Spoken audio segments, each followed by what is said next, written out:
গতকাল আমি আমার অফিস কক্ষে বসে রাজ্যের যতগুলি কলেজ রয়েছে, degree college, technical institution, music college, arts and crafts college এবং যেগুলো ডায়েট কলেজ আছে, সবগুলি প্রতিষ্ঠানের যারা প্রিন্সিপাল কিংবা ইনচার্জ তাদের সাথে ডিটেলস আমাদের কথা হয়েছে জাতীয় শিক্ষানীতি নিয়ে, যাতে আগামী 20 সেপ্টেম্বরের মধ্যে প্রত্যেক কলেজে যে জাতীয় শিক্ষানীতি, এবার একটা ঐতিহাসিক দলিল। আমাদের দেশে কখনো এরকম দলিল কোনো দিন কেউ করতে পারেনি, যেটা বর্তমান দেশের প্রধানমন্ত্রী নরেন্দ্র মোদী যে নতুন বিশেষ করে নয়া এডুকেশন পলিসি 2020 করেছে, এটা একটা ঐতিহাসিক এবং সারা জীবন মানুষ এই কথা মনে রাখবে। এবং সবচেয়ে বড় কথা হলো, এই শিক্ষানীতিতে বিশ্বে ভারতবর্ষ আবার শিক্ষার ক্ষেত্রে গুরুর আসনে বসবে, এই শিক্ষানীতির মধ্যে এমন কিছু রয়েছে। এবং এটাকে এবং সেখানে গানের সুপার পাওয়ার হতে যাচ্ছে আজকে আমাদের দেশ। এবং সেটা হতে গেলে যা যা করণীয় সেটা করতে এই নতুন শিক্ষা নিউ এডুকেশন পলিসি 20-তে আছে। এবং দেখা গেছে আমাদের দেশের ব্রেইনগুলি ড্রেন হয়ে যাচ্ছে, অর্থাৎ যারা ভালো ভালো শিক্ষাবিদ জ্ঞান আরোহণ করেছে কিন্তু এখানে অল্টারনেটিভ কোনো স্কোপ নেই বলে, সেই জন্য স্যামসাং কোম্পানি বলুন, ওই বিভিন্ন রকম কোম্পানি বলুন, সফটওয়্যার বলুন, ইউএসএ বলুন, যেখানে বলুন, ওরা ওইসব সংস্থাগুলি চলছে আমাদের ইন্ডিয়ার ব্রেইনে। তো আমাদের ইন্ডিয়ার ব্রেনগুলিকে ইন্ডিয়ায় রেখে দিতে হবে। আমাদের এই ধরনের অর্থনীতি এবং শিক্ষানীতি করতে যাচ্ছে আমাদের দেশের প্রধানমন্ত্রী। আমরা দেখেছি পৃথিবীতে যত বিজনেস আছে, সবচেয়ে বড় বিনিয়োগ হয়, বিনিয়োগ করলে লভ্যাংশ, যত বিজনেস আছে, কেউ যদি বড় বড় বিজনেস করে তাতেও তার ডিভিডেন্ড আসবে না। শিক্ষার ক্ষেত্রে আপনার ছেলে মেয়ের জন্য যা আপনি বিনিয়োগ করবেন, এটা 10 গুণ ডিভিডেন্ড আসবে, এটা পরীক্ষা দেখা গেছে। এবং এতদিন ছিল ভারতবর্ষের শিক্ষাটা ছিল ম্যাকেলের নীতি অনুসারে, ব্রিটিশ লর্ড ম্যাকেল ওনার নীতি অনুসারে, অর্থাৎ ব্রিটিশরা দেশের মধ্যে আমাদের দেশের বহুদিন শাসন ক্ষমতা ছিল এবং তাদের প্ল্যানিং ছিল দেহটা থাকবে ভারতীয়, রক্ত থাকবে ভারতীয়, কিন্তু চিন্তা চেতনা ভাবাদর্শে তাদের চিন্তা মননে এগুলি থাকবে ব্রিটিশের মতো। অর্থাৎ এই জন্যেই আমাদের দেশে দেখবেন বেশিরভাগ অংশ অনেকেই বিদেশকে ভালোবাসে। এই যে বিদেশকে ঔপনিবেশিকবাদ, এটা কিন্তু ম্যাকেলের নীতি। দীর্ঘদিন কংগ্রেস ক্ষমতা থাকার পরেও বা অন্যান্য সরকার করার পরেও কেউ এই শিক্ষানীতিকে বদল করতে পারেনি। শিক্ষানীতি এনেছে যেটা মনে প্রাণে ভারতীয়, চিন্তা চেতনা ভারতীয়, সবকিছু ভারতীয় সভ্যতা সংস্কৃতি এটার মধ্যে রয়েছে। এবং আপনি দেখবেন যেমন অতীতে ছিল না, কখনো না, নালন্দা, তক্ষশিলা, বিক্রমশিলা, পল্লবী, পৃথিবীর সমস্ত যারা ভালো ভালো ছাত্রছাত্রী এখানে পড়তে আসতো, আজকে সেটা আমাদের দেশ থেকে চলে গেল, ব্রেন হয়ে গেল। এবং পরীক্ষার প্রতি যে ভীতি, ছেলে মেয়েদের পরীক্ষার মতো ভীতি, আপনার ছেলে মেয়ে থাকলে ভীতি, পরীক্ষা এসছে, এই ভীতি এই শিক্ষানীতির দূর হবে, অর্থাৎ বোঝাটা কমিয়ে দিচ্ছে। এবং শিশুদের ভবিষ্যৎ নির্ভর করে শিক্ষকের উপর, সেই শিক্ষকদের উচ্চ সম্মানে নেওয়ার চেষ্টা করছে এই বর্তমান শিক্ষানীতিতে। আমি কেবল আমার শিশুকে শেখাবো কিন্তু যারা শিক্ষক তাদেরকে কিছু দেব না, তাদেরকে উচ্চাসনে নেওয়ার জন্য, অর্থাৎ ভিভিআইপি থেকেও গুরুত্বপূর্ণ মর্যাদা যাতে তাদের থাকে, আর আমাদের বর্তমান শিক্ষানীতিতে এটা রয়েছে। এবং আপনারা জানেন শিক্ষকদের ঘন ঘন বদলি, রাজনৈতিক কারণে হোক অকারণে হোক দেখা গেছে বদলি হয়ে যায় ঘন ঘন। 1 মাস হয়েছে, 5 মাসের মধ্যে বদলি। এই নীতিতে বলছে না, ঘন ঘন বদলি করা যাবে না, আবার দীর্ঘদিন রাখাও যাবে না। অর্থাৎ কম্পিউটার অনলাইন পদ্ধতিতে তাদের বদলির সিস্টেম থাকতে হবে, একটা নিয়ম নীতি করে থাকতে হবে, এরকম ঘনায় ঘনায়। তাহলে একটা ছেলে মেয়েকে পড়াবে শিক্ষক, সে তো ওই ছেলেটা মর্ম দরদ এগুলি বুঝবে না। সেই জন্যই দীর্ঘদিন এক জায়গায় রাখা যাবে না, 6-7 বছরের বেশি। আবার কথায় কথায় 5 মাস 6 মাস 1 বছর পরেই বদলি, এটা করা যাবে না।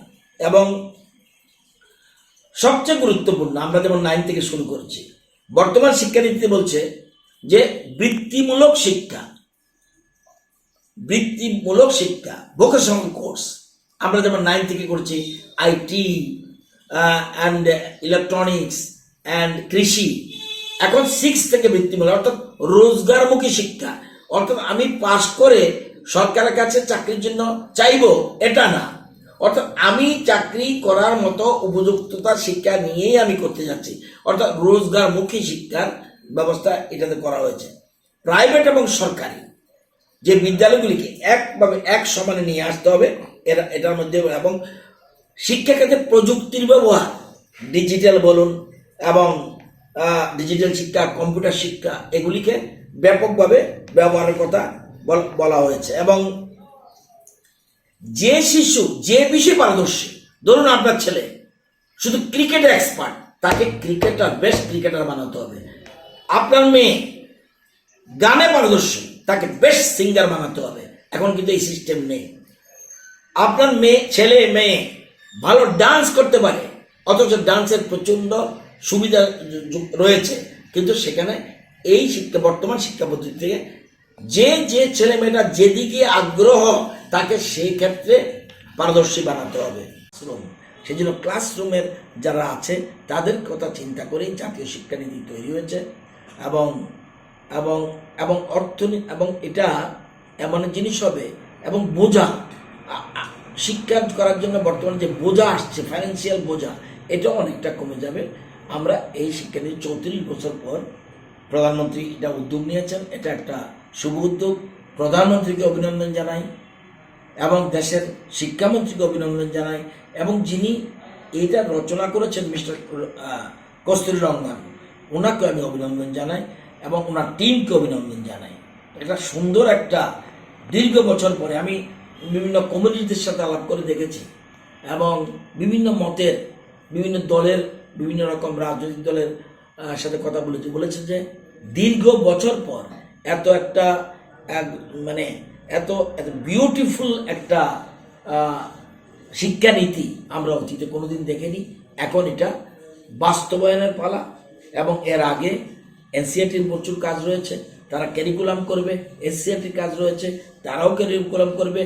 এবং জানেন 3 থেকে 8 বছর, এই বছর এই যে বয়সটা, এই শিক্ষানীতিতে সবচেয়ে গুরুত্ব দিয়েছে 3 to 8। এখনও যদি ভালো স্কুলে আপনি আপনার ছেলে মেয়েকে একবার 9, 10 আর 7, 8 ক্লাস পর্যন্ত পড়াতে পারেন, আর পিছনে তাকাতে হবে না। এবারে শিক্ষানীতিতে 3 to 8 বলছে, শিক্ষাবিজ্ঞান বলছে এই সময় একটা শিশু 3 to 8 যার বয়স, এই সময় একটা শিশু 5-7টা ল্যাঙ্গুয়েজ একসাথে শিখতে পারবে। এই সময় তার ব্রেইন প্রচণ্ডভাবে এটা বিকশিত হয়। এই সময় তাকে মাল্টিপল ল্যাঙ্গুয়েজ তার মাথায় ঢুকবে। এই জন্য আমাদের দেশের প্রধানমন্ত্রী এই শিক্ষানীতি এই জিনিসটা দেখেছে প্রি প্রাইমারি, অর্থাৎ আমরা এতদিন করতাম কি 6 থেকে আরম্ভ, এখন শুরু হবে 3 থেকে আরম্ভ। অর্থাৎ ছেলেমেয়েরা প্রথম থেকে প্রকৃত শিক্ষায় জাতীয়তাবাদী আদর্শ হয়ে, আমরা অনেকে চিন্তা করি আমরা ত্রিপুরা থাকি, ভারতবর্ষে থাকি, আমরা চীনের চিন্তা করি, আমরা ভারতবর্ষে থাকি পাকিস্তানের কথা বলি, আমরা ভারতবর্ষে থাকি অন্য দেশের কথা বলি। এই শিক্ষায় এই চেতনাটা নষ্ট হয়ে যাবে। আমাদের দেশের প্রধানমন্ত্রী স্বীকৃতি যাচ্ছেন। আগে আমরা ন্যাশনালিস্ট হতে হবে, তারপরে আগে দেশ, তারপরে দল, তারপরে ব্যক্তি। সুতরাং দেশকে প্রাধান্য দিয়ে এই শিক্ষানীতি তৈরি হয়েছে। এটার জন্যই কালকে প্রোগ্রাম প্রত্যেক দিনই চলবে, প্রত্যেক দিনে কোথাও না কোথাও অনুষ্ঠান হবে। তো সব জায়গায় হচ্ছে। এখন আমাদের প্রত্যেক ডিস্ট্রিক্টে, আজকেও আমাদের ডিস্ট্রিক্টে প্রোগ্রাম আছে। আজকে 9 তারিখ, খুব সম্ভব আজকে ধলাই ডিস্ট্রিক্ট আছে। প্রত্যেক জায়গায়, প্রত্যেক জেলায়, প্রত্যেক মহকুমায় ক্লাস চলছে। পশ্চাৎপদ এলাকা থাকে, পশ্চাৎপদ গোষ্ঠী থাকে, সেজন্য যেমন দেখবেন SEZ হয়েছে আসামে, ইকোনমিক জোন। এই ক্ষেত্রেও বলছে পশ্চাৎপদ অঞ্চল বা গোষ্ঠী থাকলে সেখানে বিশেষ শিক্ষা এলাকা গঠন করবে এবং মাতৃভাষাকে মিনিমাম 5ম শ্রেণী পর্যন্ত মাতৃভাষাকে মানে খুব গুরুত্ব দেওয়া হয়েছে। এবং এত যে করবে, টাকার কথা বলছে, এই জন্য ভারতবর্ষের GDP 6% টাকা শিক্ষাক্ষেত্রে ব্যয় করা হবে। এবং অন্যান্য দেশের সাথে ইউনিভার্সিটি, নাম করা ইউনিভার্সিটি, যাতে আমাদের দেশের শিক্ষার সাথে কম্পিটিশন করতে পারে, তাদেরকেও এখানে ক্যাম্পাস খুলতে দেবে, বলে তারা থাকুক, তাদের লেখাপড়া আর আমাদের লেখাপড়া কম্পিটিশন থাকবে। এটা একটা সুস্থ প্রতিযোগিতার জায়গা। এবং 2030 সালের মধ্যে সমস্ত শিশুকে শিক্ষাঙ্গনে নিয়ে আসতে হবে, এরকমভাবে প্ল্যানিং রয়েছে। এই যে জিনিসগুলির জন্য জাতীয় 34 বছর পর কোনো দেশের প্রধানমন্ত্রী, কোনো দেশের শিক্ষামন্ত্রী এই প্রথম একটা পলিসি করলো। এটা কিন্তু কোনো দলের পলিসি না, এটা বিজেপির পলিসি না, এটা দেশের পলিসি। এটা কোনো সরকারের পলিসি না, দেশের পলিসি। এটা মনে রাখতে হবে। এবং এই পলিসিটা কার্যকর করার জন্য কালকে, এর আগে পরশুদিন প্রধানমন্ত্রী, রাষ্ট্রপতি, সমস্ত রাজ্যের গভর্নর, সমস্ত রাজ্যের শিক্ষামন্ত্রী, কেন্দ্রীয় শিক্ষামন্ত্রী, প্রত্যেক ইউনিভার্সিটির ভিসিদের নিয়ে ভার্চুয়াল প্ল্যাটফর্মের মাধ্যমে প্রোগ্রাম করা হয়েছে। এবং কালকে আমি আমাদের প্রত্যেক DEO, ডিস্ট্রিক্ট এডুকেশন অফিসার যারা, তাদের সাথে প্রোগ্রাম করেছি এবং তাদেরকে বলেছি তাদের ডিস্ট্রিক্টে সবাই যেন সেমিনার, সোশ্যাল ডিস্টেন্স মেনটেন করে যেন সেমিনার করে। এটার জন্য দায়িত্ব দিয়েছি। 20 সেপ্টেম্বর মধ্যে সম্পন্ন করতে হবে। সাব ডিভিশন লেভেল তক শেষ করতে হবে তাদেরকে, ডিউদের। আর দুটো ডিস্ট্রিক্টের হেডমাস্টার এবং ইনচার্জদের সাথে, ইনচার্জ, হেডমাস্টার, হেডমিস্টার, তাদের সাথে একটা হলো খোয়াই জেলা এবং সিপাহীজলা, এই দুটা ডিস্ট্রিক্টের হেডমাস্টারদের সাথে, হেডমাস্টার মিনস হায়ার সেকেন্ডারি স্কুলের প্রধান শিক্ষক শিক্ষিকা অথবা ইনচার্জদের সাথে কথা বলেছি। তার সাথে কথা বলেছি এটা নিয়ে এবং সবার কাছে পলিসি পাঠিয়ে দিয়েছি। এবং কলেজের প্রত্যেক প্রিন্সিপাল, সব কলেজের, আমাদের ত্রিপুরা রাজ্যের যতগুলি আমাদের কলেজ আছে, যে কোনো ধরনের কলেজ, তাদের সাথে বলেছি সবাই 20 তারিখের মধ্যে ভার্চুয়াল মাধ্যমে এবং ওয়েবিনার হোক, সেমিনার হোক, প্রচারে যেন ব্যাপকভাবে যেতে পারে। প্রত্যেক ছেলে মেয়ের কাছে পৌঁছাতে হবে।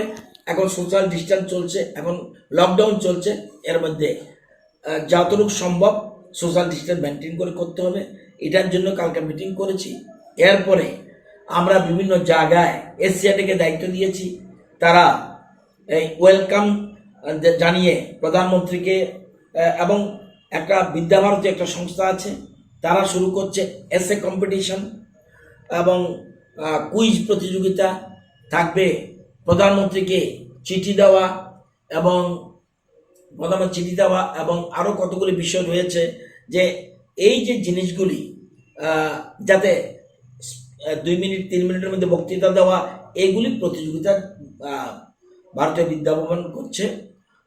তারা একটা সংস্থা আছে, তাদেরও এখানে 11 তারিখে একটা অনুষ্ঠান হবে। খুব সম্ভব একটা হল করে তারা সোশ্যাল ডিস্টেন্স মেনটেন করে করতে যাচ্ছে। এই জন্য ব্যাপকভাবে কর্মসূচি আমরা হাতে নিয়েছি। আমরা মনে করি, আমাদের দেশের প্রধানমন্ত্রী মনে করে, আমাদের রাজ্যের মুখ্যমন্ত্রী মনে করে যে শিক্ষার বিকল্প কিছু নেই। যে কোনো, আপনারা এই প্রফেশন বলুন, আপনাদের যে প্রফেশনে আছেন, যে আপনারা যে মিডিয়া পার্সন, তারাও যদি প্রকৃত শিক্ষায় শিক্ষিত হয়, আমরাও যদি প্রকৃত শিক্ষায় শিক্ষিত হই, যেটা আমাদের অতীতে সম্ভব হয়নি, আজকে সেই জায়গায় আমাদের আগামী প্রজন্ম, একটা কথা বলা আছে যে ভবিষ্যৎ কেমনে কিভাবে হবে